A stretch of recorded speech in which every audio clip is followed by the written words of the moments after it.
Kita ke sorotan lainnya, seorang warga di Lumajang, Jawa Timur mengalami teror dengan sering mendapatkan paket cash on delivery atau COD dengan nilai mencapai puluhan juta rupiah. Paket-paket tersebut datang ke rumah Agus Haryanto selama 5 hari berturut-turut dengan bermacam-macam barang, mulai dari makanan hingga alat elektronik.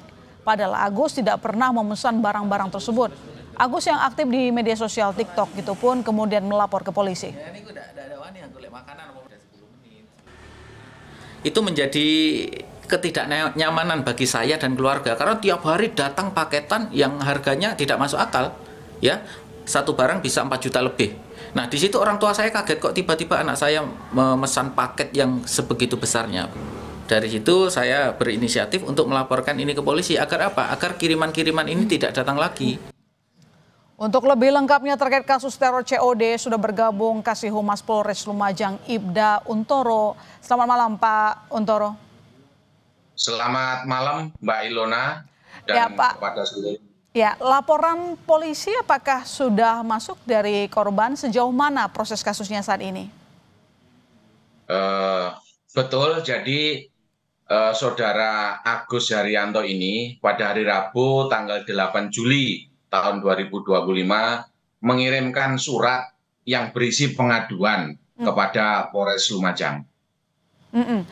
Sudah menerima laporan, lalu kemudian apakah benar ada dugaan bahwa korban merupakan korban doxing begitu?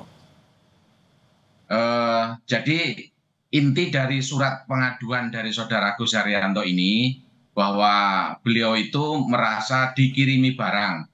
Sedangkan beliau tidak merasa pesan barang tersebut. Jadi terjadi itu tanggal 7 itu kiriman dalam bentuk 5 paket makanan. Tanggal 10 itu 1 unit komputer dan 1 unit TV. Terus dilanjutkan tanggal 11 itu 2 unit PS. Tanggal 12 1 handphone dan 1 akuarium. Ditambah lagi tanggal 13 itu 1 unit spring bed. Tapi semua barang itu dikembalikan. Jadi memang korban pertama mengakui tidak memesan barang, tapi mendapatkan sejumlah barang begitu ya, mulai dari makanan dan elektronik tanpa dia pesan.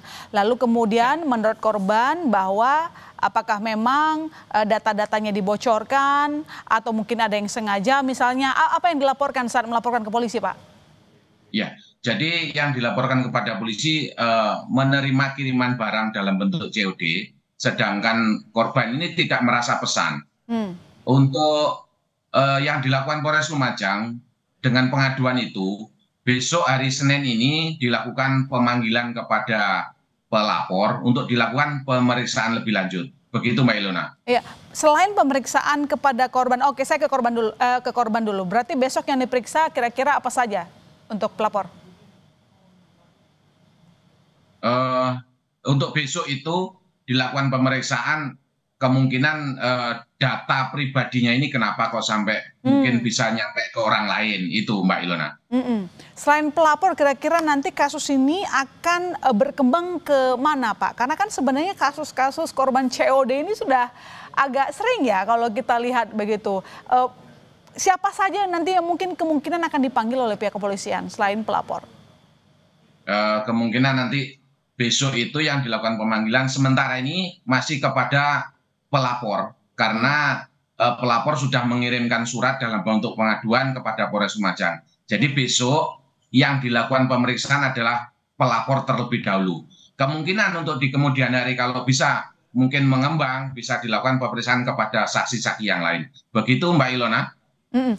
Pak, apakah sebelumnya waktu pelapor membuat laporan ada indikasi dia merasa bahwa datanya tersebar tanpa disengaja atau mungkin ada dugaan-dugaan lain hingga sampailah sejumlah paket ke rumahnya, ke alamat pelapor? Oh ya, terima kasih Mbak Ilona.